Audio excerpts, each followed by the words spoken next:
I've been wanting to get to the bottom of this story since 1981. Yeah. And if you'll recall, I was homesick You that were sick, day, yeah. So I missed it. And I heard from all the other classmates, I heard from you, anecdotally, and I think it's just time to get it all And I'm on the assuming record. it's you came in the next day. You were just sick. It was Yes. a Monday or something, and you came in on a Tuesday. I came on Tuesday. And that's and nobody could talk about anything but that. Exactly. After what happened last time, you interviewed me, and the video went out there.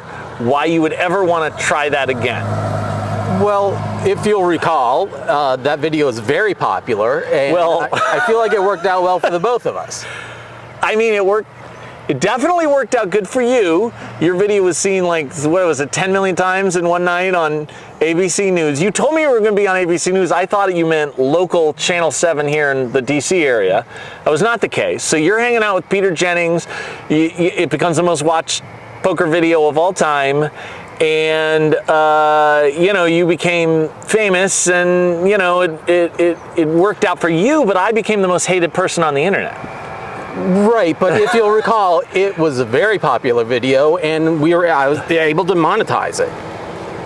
Yeah, you got a lot of money for it. I understand that, but we've never talked about the money. By the way, it's your video. You should have gotten the money. I get it. I was just the guy being interviewed, but No, I'm glad you brought it up, because I think we should discuss it. And I do want to let you know that I use all of that money to buy myself things that I've been wanting to own. Yeah, that's what I always figured. You use the money to buy things for yourself. The more important question, though, I think is, yes, it absolutely worked out well for me. You maybe got a little bit of negative blowback and some bad comments on the internet, but A little bit of negative. Okay. Yeah. so why are you now willing to do this? That's the big question. Okay, so I think people will wonder, why would he be willing to have this story out there? But let me just tell you, my perspective has changed, okay? So, when we're in school, everybody watching this, you, I'm sure, have been told at some point that if you took 1 trillion monkeys and put them in a room with 1 trillion typewriters for 1 trillion years, at some point they're going to, one of them's going to write Hamlet, right?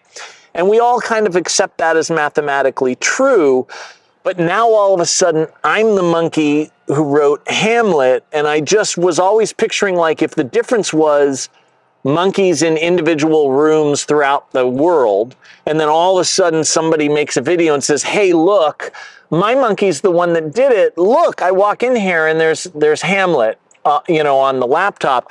I don't think people would believe it. And, frankly, I mean, I don't know about you, but like, other than at the Burgundy Fair, I have never told this story, because I realized that if I was hearing this story from somebody, even if I trusted them as much as I trust anybody, I can't see me believing that this story is true.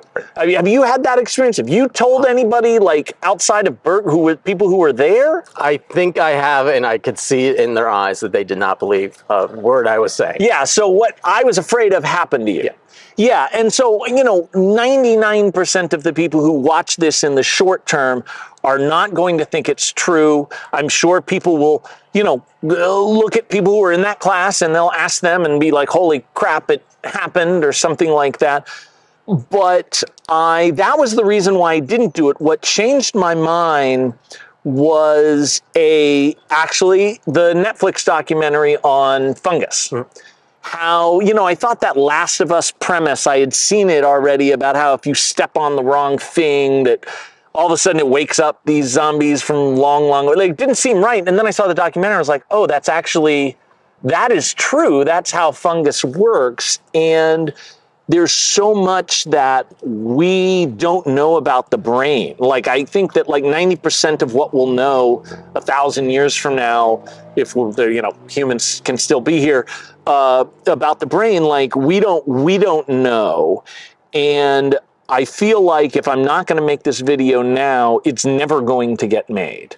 And so I feel like, yeah, initially the reaction to this won't be entirely positive, but like 20 years from now, when it'll be too late for us to make this video, there will be a scientific explanation for what happened.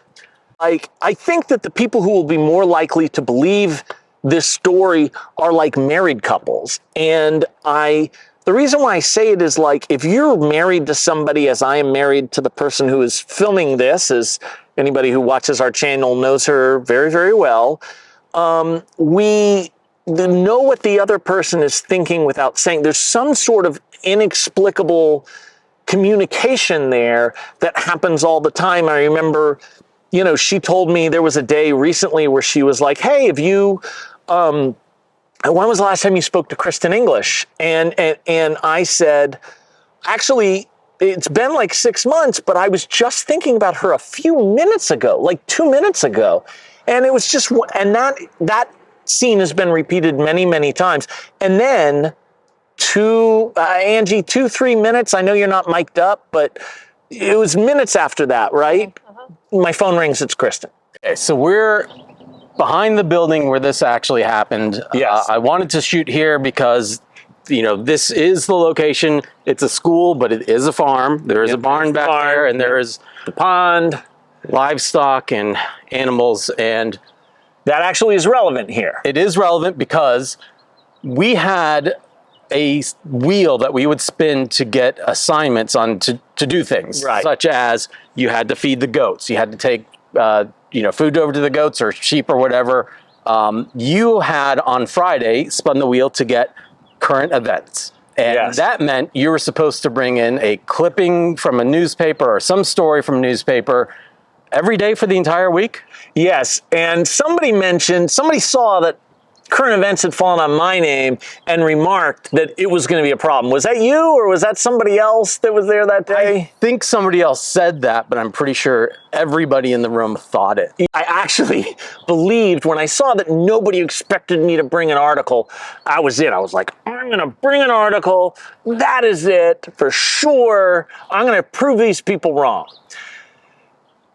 Unfortunately, I did not. No, I proved everybody right. So what winds up happening is I don't get embarrassed easily, but I did not want to fail in this situation. And when Rocky announces it, and Rocky, so there's two teachers. Rocky and Mary Lou were our teachers. Mary Lou had a dentist appointment, and that part of the story is going to come in. That part of the story is going to come in soon. So Rocky was there, and when he says, okay, Moran, current events, what article have you brought in? My face gets beet red. And because I didn't have the article, and so I just started bullshitting, and I said, well, I did this. People think I didn't, but I didn't bring in an article. And he says, well, why wouldn't you bring in an article? You know, that's the whole assignment. I said, well, normally it is, but this story is so important that I knew that no other story matters today except for this day. And I'd like to point out, while this bull crap is coming out of my mouth, I still have no idea what I'm going to say at the end. I have no idea what the story, I don't have a story in my mind. Literally at this point, I still don't have a story in my mind. And I'm just figuring I'll talk till I figure it out. So I said, it's so important, it would be insane not to talk about this story because it's more important than any of the stories anybody has ever done. And Rocky cuts me off and says, Jim, okay, I'm going to humor you this time. And why he just didn't throw me out of class immediately, I have no idea. But he decided to humor me, and he says, tell us what the news story is for us to discuss. And I said, at this point, I still don't know what it is. And then comes out of my mouth, because my mind is racing, what would be such an incredible story? And I said, the president's going to get shot today. Who was the president? Ronald Reagan was the president, as you know, and Rocky got pissed. And what do you think he did? Kicked you out. He kicked me out. How many times did you see Rocky kick me out of class? You know what? Don't answer that. So it happened maybe twice. Okay. It happened a lot. I wasn't a great kid. And in fact, the only reason I was at this school... You could have typed Hamlet on one of those. So I did, and then he kicks me out, and then after homeroom, then we start going to our respective classes, and then I'm in. Fast forward to the end of the day, the last class of the day. So whatever time the Reagan thing happened must have been late afternoon, because we are in geodesic dome building class. We were listening to Burn Rubber by the Gap Band. I still know that was the song. So we're listening to Burn Rubber by the Gap Band, and all of a sudden the song is interrupted mid-song.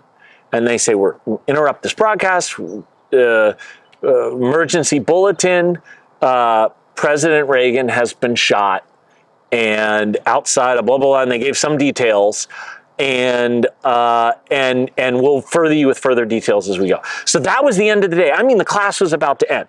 So then we come back in this building here, and we'll show you some footage of it when we'll get some B footage, let you inside the curtain a little bit of that. I'm sure it's locked now because we're filming this on a weekend, but so we come back to the homeroom and everybody's going berserk, as was still going on when you came the next day, I'm assuming. Yes, absolutely. Yeah, so people can't believe it, and I remember somebody was literally like jumping up and down on a desk, just going like that, and then Mary Lou walks in. Going back to that, remember she had, this is how much I remember. I think she had a dentist appointment. We'll have to ask her. She comes in, she wasn't there for what I said. So Rocky's there, and he's oblivious. He just can't believe it. And then she comes in and sees what looks like us celebrating a president getting shot. So Mary Lou starts yelling, and she's like, "This is not acceptable. This is nothing you should ever support, blah, blah." And she's letting us have it, which from her perspective was warranted. And then Rocky, my recollection is Rocky interrupted and says, "Nope, there's part of this you don't understand. That's not what they're freaking out about. They're not celebrating that. This happened this morning." And I'd be interested to think about what Mary Lou's reaction was when he told her that. It's just beyond belief. She probably didn't believe it. The reason why I haven't wanted to do it is the reaction from my parents when I got home and told them. And they were just very insistent that I never tell anybody this story. And can you imagine what would have happened if this would have happened today? Everybody would have tweeted about it. And it was my parents, both my mother and my stepfather and my father, reacted all the same way, with like this grave seriousness that I didn't understand. I thought it was just, hey, this is just an amazing story, that I actually would have nightmares about the FBI breaking in, kind of arresting me, but the main gist of the nightmare was them grilling me about my connection to John Hinckley, which of course I have no connection to John Hinckley. All right, so you're here to say today that you have no pictures of you and John Hinckley together. Okay. There are no. And if he superimposes one in the video, I promise you it is Photoshopped. I've never met John Hinckley, obviously. Did John Hinckley call you Jody? No, I didn't. I have met Jodie Foster. That's a different story. No, this was subsequent to that. I met Jodie in 1988 or something. 81. No, that is not true. So anyway, so that's the story. And my hope is that, I know this is not going to go well for me, but my hope is that there's a scientific explanation down the road for this. Aw, he likes you. Yeah. Doesn't believe your story, but he likes it. Oh, that was fantastic. Did you get that on tape? Is Adi, your mic's still on, right? It's all right. Oh, outstanding.